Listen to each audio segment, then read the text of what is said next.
Leading with the heart is really learning to take guidance from this beautiful intelligence that we each have.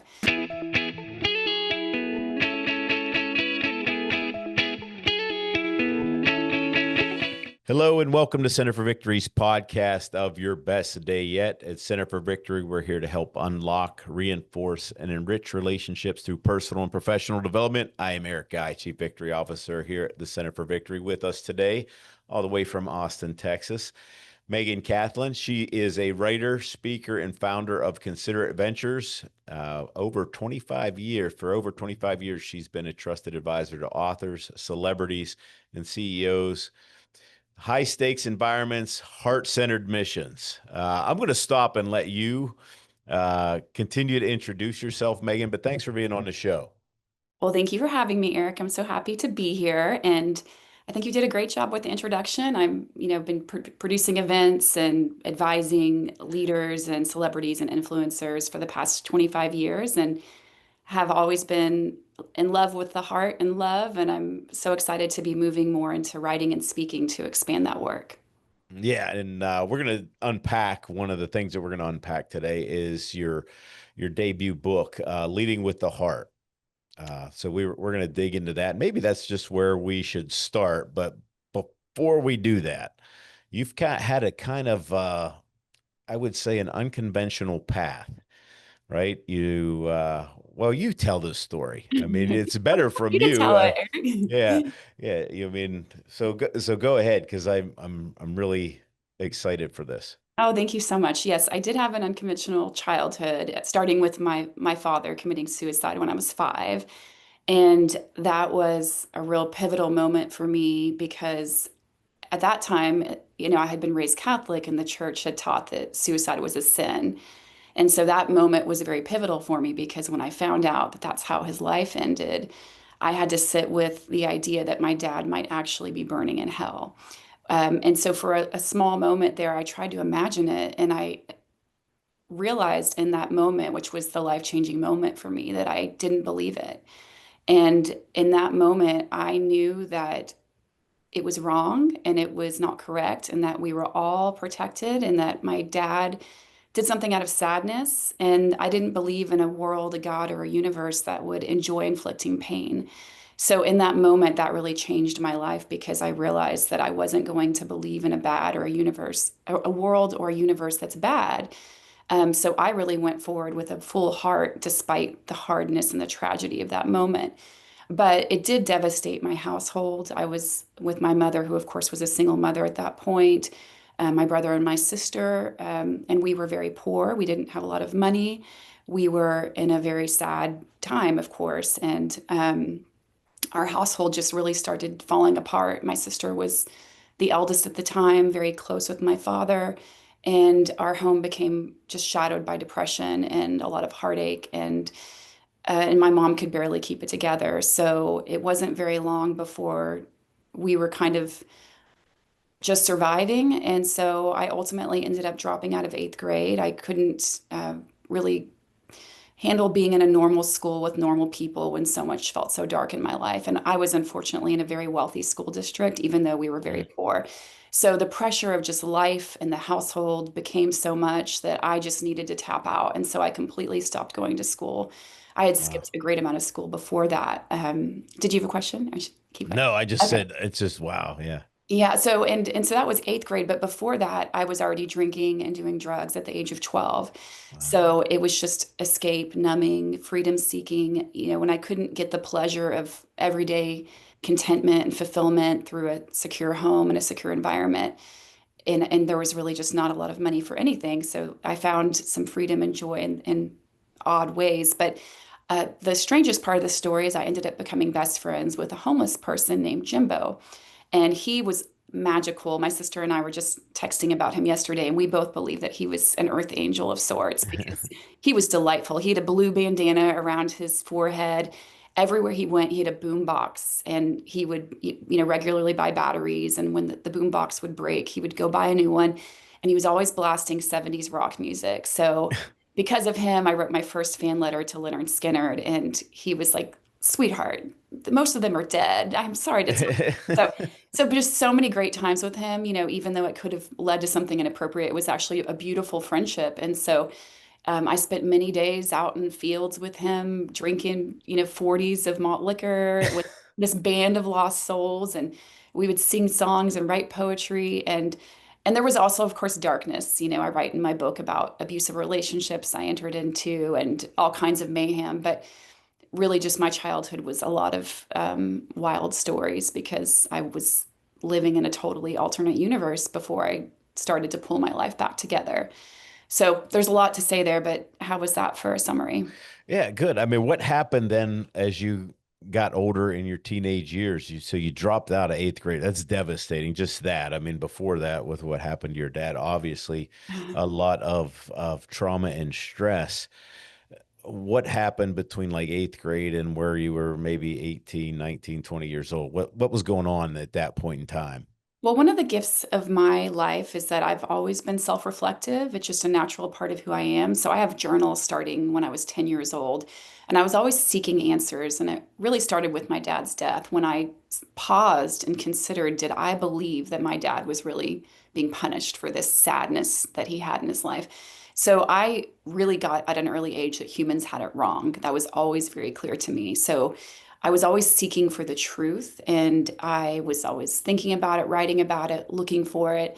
And I watched my household and all of the lost souls that were coming in and out, even just all the band of lost souls that hung out with us in the fields with Jimbo. I started looking at how everyone was repeating the same mistakes. Things weren't getting better. And I saw that there was a cycle there. And my nephew was born when I was 14. My sister was 17. That's a whole other story. But when he was born, I really felt like it was time to make a pivot away from this world. And I started seeking how to do that. And so at first it was just a lot of reflection of things weren't right and I needed to take a different path. I have a journal entry from that time writing about where I thought everyone would end up if they didn't change. And I was right with all of it actually, which is not good news. But the other thing that happened is I ended up getting a full-time job when I was 14. I just wrote 16 on the application and they never checked it. And it put me in a world around a lot of conventional people. So the story goes that I was visiting Jimbo.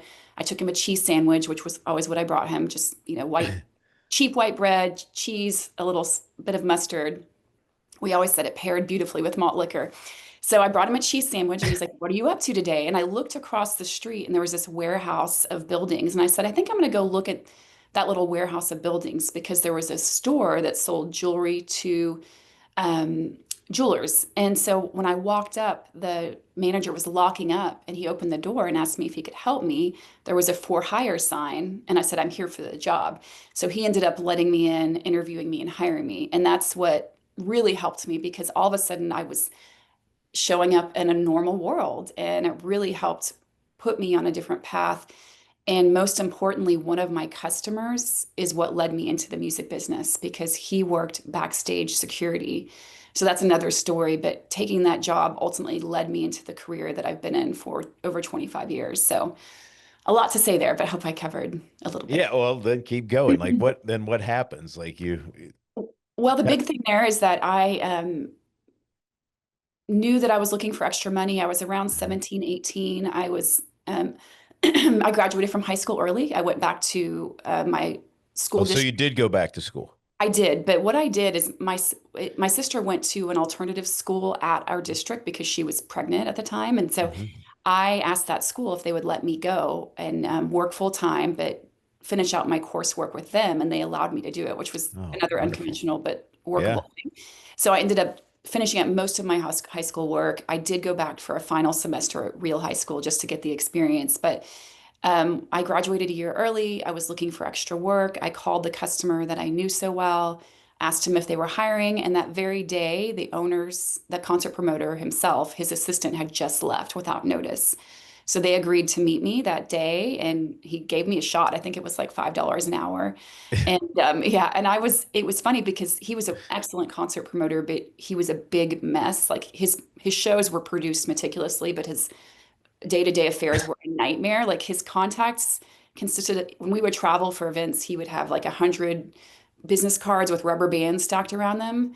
And that's how he would reach out to people. So Oh my goodness. yes, and it was like a playground for me, and he was happy for me to do what I wanted to do. So I started organizing all of his messes, and I just loved it and really excelled in the business. It fit like a glove for me because I got to organize so many things, and I was just fascinated by the industry, by being backstage and understanding everything from the bands loading in to the sound checks to all the things that it took. And that was just a fascinating, wonderful gift of a career for me. But the other thing that really happened around, and I went to college. I enrolled in school to study marketing. But the next really pivotal thing is that around 19 or 20, I was really burnt out because I was trying to improve myself so much that I was focused on external success. And I was getting sick regularly, going to work, going to school, trying to make the past right again. That it led me to start to seek my internal growth, and it led me to other pathways of thinking about how can I be a better person on the inside. So again, that's a whole nother chunk of the story. But how did I do on this last part before I keep rolling? Good.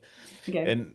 And this just leads you into what you're doing now and things of that nature, right? And I think that's what your book is about, is like these stories, right, of Yes. your life. So if somebody was going to pick that up, it's called Leading with the Heart. What does that mean, and what made you write it? Well, it for me, it started with that unforgettable memory of finding out that my dad had died Okay. by suicide, and realizing that I didn't agree with what a lot of humans would have said about it. And I decided to choose something different, and that changed the course of my life by interpreting it as something that's not actually wrong or uh, shameful, but it's actually just a part of humanity, and there was choice in it. So that really was where the book starts. And then I went kind of to my dark side, and then I came back to my heart. And so, really, it's starting with my heart, losing contact with it through those rebel days, and then coming back again and again and over again and again. So, for me, leading with the heart is really learning to take guidance from this beautiful intelligence that we each have that actually is scientifically backed, which thrills me to no end because I know it to be true from my experience. But when I discovered the Heart Math Institute's 30 years of research on the power of the heart, that's what really emboldened me to take this message to the world, because what I'm saying is not just sentimental, Pollyanna, rainbows and butterflies. It's actually hardcore strategic scientific backed evidence that when we take direction from this greater wisdom, our whole lives can change. Can you give us an example of that? Like the In my research life, back of the heart and the research back. oh, Uh, sure. So our hearts have its own nervous system. It's actually called a heart brain. And I think it has over 40,000 neurons, if I'm correct. And it sends more signals to the brain than the brain signals to the heart.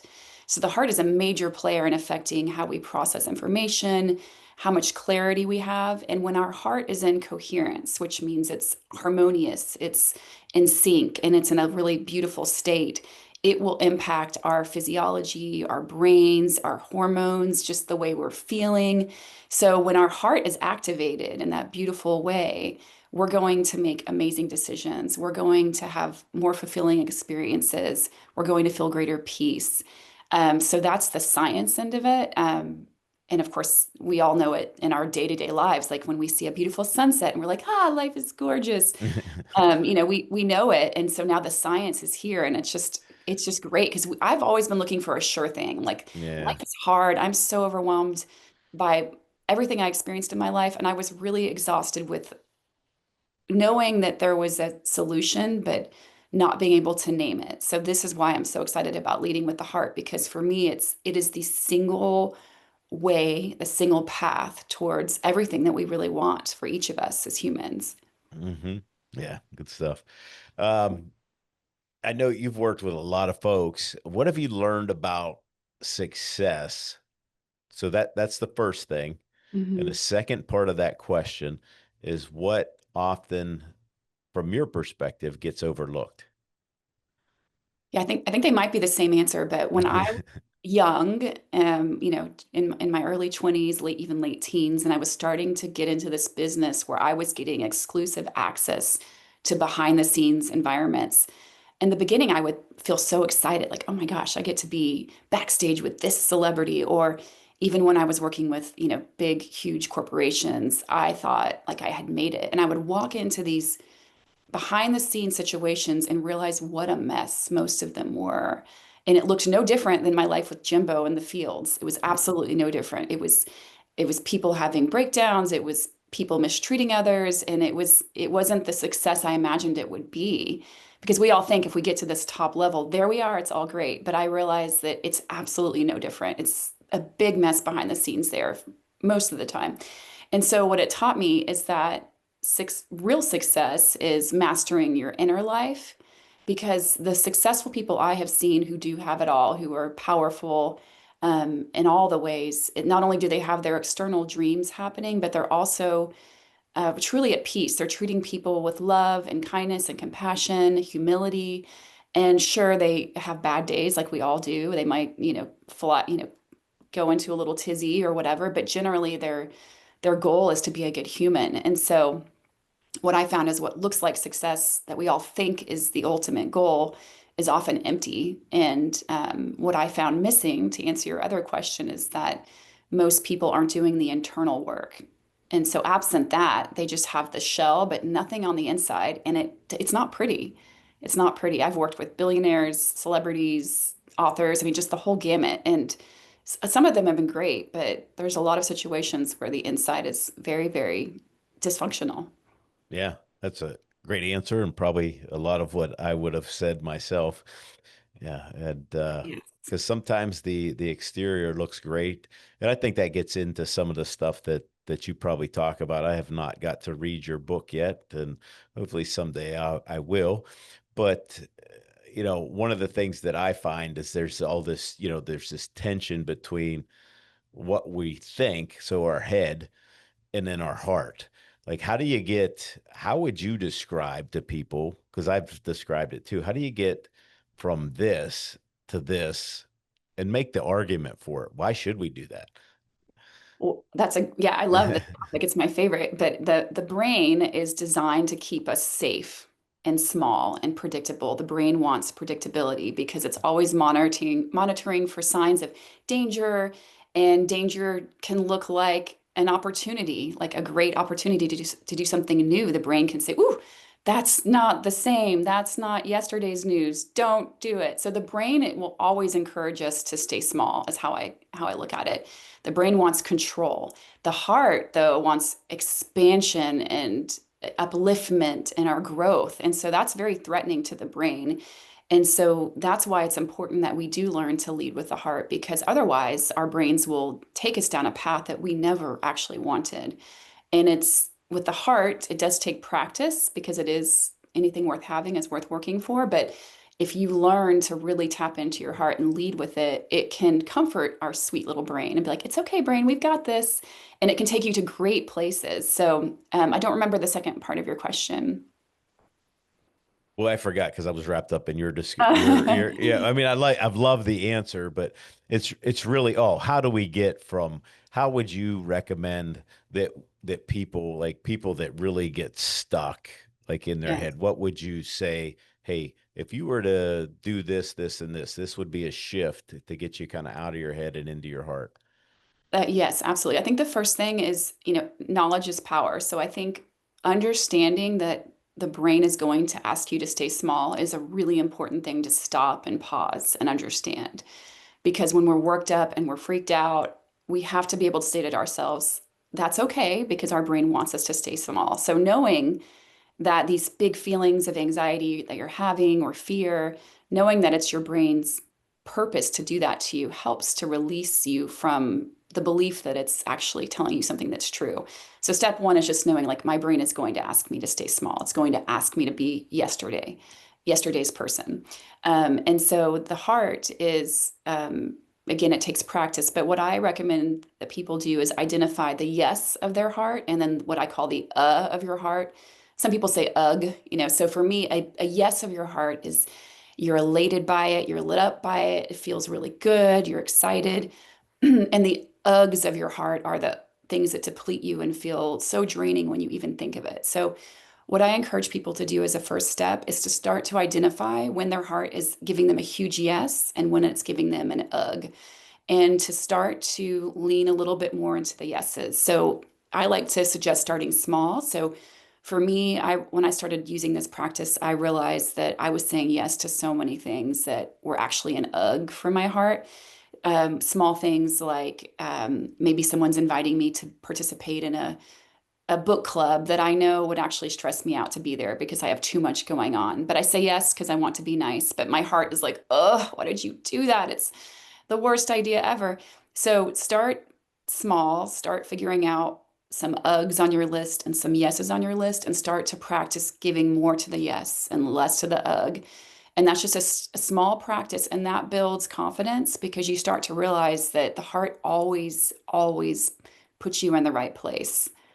So that's how I recommend kind of getting into it. There's obviously so much more, but that's a great Absolutely. step. But those are, I'm glad you said that because that's small, but it's profound just Yes. to do that, to make that Yes. shift. And I do hope people heard that.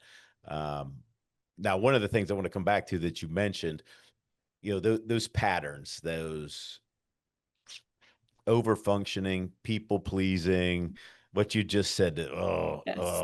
I don't, why did I do that? Like, what helped you break those patterns? And then is there a couple other small little things that you would recommend for our listeners where they could start doing that? Because I know a lot of our listeners, I hear that a lot. I'm sure you do, the people Mhm. pleasing thing. I was like, man, if Mhm. you would just, if we could just get out of that, life would be a lot less hectic, anxiety ridden, and things like that because you're just doing things not because you want to do them, because you feel that others are somehow going to be disappointed or that they're going to Mhm. look down on you or judge you or whatever. What do you think about that? Well, it's definitely been my biggest nemesis my entire life. It's been the hardest thing for me to overcome, and I'm still coming out of it. So it's really what again led to the book because it's been the pendulum swing of going back and forth. But I think the first thing is for people to understand that if you're dishonoring your heart, what's true for you, it's not helpful. It's not good for you and it's not good for the world. It's not good for the person you're saying yes to that you really want to say no to. You're actually delivering your weakest self. So, and that's a little Mm, hard to get around because we wow. think giving is good, but giving is actually bad if it's making you a more depleted person because we need whole people to show up and give from a place from wholeness. So I think it's first understanding that it's actually not kind to say yes when you really mean no because you're lying and you're out of integrity and you're going to give from a place that isn't actually contributing in a big way. Did you have a question on that? Or No, no, no. I'm I'm agreeing. Keep a, going. I'm a facial person, so I'm No, like, I saw you're a good. question. No, you're good. So that's the first thing, and that takes work to really lean into that. But I will say that using the yes and the ugh system is really, really important. For example, just before I decided to write this book, I had yet again gone back to people pleasing. I was listening to my head and I decided that I wanted to grow my agency, Considerate Ventures, which makes sense. Who doesn't want to be bigger? Who doesn't want to be better? And I hired people. I spent all this money just marketing, thinking that it was time for me to go big. And I went big, and I had to face the fact that very soon after I was miserable because it wasn't really what my heart wanted. I was going for the people pleasing of Meghan wants to be big and successful. So I did that because that's a form of people pleasing. I wanted to do the thing that was impressive. And I realized I'm doing something that's not even true for me. It's not important. I mean, I love the work that I do, but it's not important for me that I'm big and successful and known in that career. So I had to sit there in a state of great burnout. So I would say for listeners, if you're finding yourself in that state of burnout, if most days are feeling yuck, which my days were, that's a sign that you need to really take a big pause. And so I took a big pause and I had to go through my list and look at how much yes was I getting in my life and how much ugh was I getting in my life. And when you look at the list, sometimes it points you in a direction that you're kind of mystified by. So Hmm. I was like, oh no, everything I'm doing is wrong. My heart doesn't like any of this. I don't want to be this busy. I don't want to be having to tell my son he's got to hang out until 6 o'clock. I want to be able to be present throughout my day. I don't want to be dealing with some of these clients who I had to say yes to because I'm growing bigger, who are actually making me miserable. So I had to sit with, okay, I'm doing all the things that are making me ugh. And then I took a lot of silence and I looked at my yes list. And I was so clear that this is the work that lights me up. I love to teach, I love to write. And so it was crazy because I had to sit there and there was some shame, because I had to tell people that I had hired, like, sorry, can't do this. I need to scale back a little bit. And all my clients who I had promoted this next stage, I was like, yeah, I'm going to just take a step back a little bit. So I had to withdraw from all that attention that I was getting. And I had to take a big step back from my social network to really sit with this new Megan. And it was awkward. So the heart will ask you to do things that may not feel like it makes sense, but I slowly stayed with it. And now I'm here living a much more fulfilled life that's going to be successful in a much more beautiful way. Good stuff. And before I forget, before we ask the last question, how can people find you? What's the best way to connect with you? Meghan Cathlin, that's MeghanCathlin on website, socials, all of that. Thank you for Okay. asking. Yeah, absolutely. And this has been good stuff, but we always ask everybody uh, because it's called Your Best Day Yet. That's the podcast. What does that mean to you? Describe your best day yet. Yes, I love this question because it goes back again to the heart. Like I get to play and be like, what does my heart light up with? So my best day is full of yeses. So it's time with my son, my loved ones. There's definitely dance in there for me. I love ballroom dancing and all kinds of dance. There's definitely a spa visit because that's a huge yes for me. It's a rainy day. There's maybe some blues music playing, and there's some beautiful acts of service, connection with humans, connection of the heart. And of course, lots of laughter, ridiculousness, and then a beautiful meal. So that one's easy for me because I love thinking about what lights up my heart. So thank you I for the question. No, I love how you answered it though.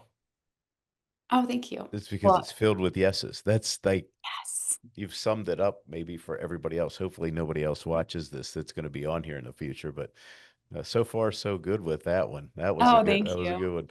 What's a fun Uh, one? It's a great question. yeah. Anything else that our listeners need to know, or just kind of last parting comments?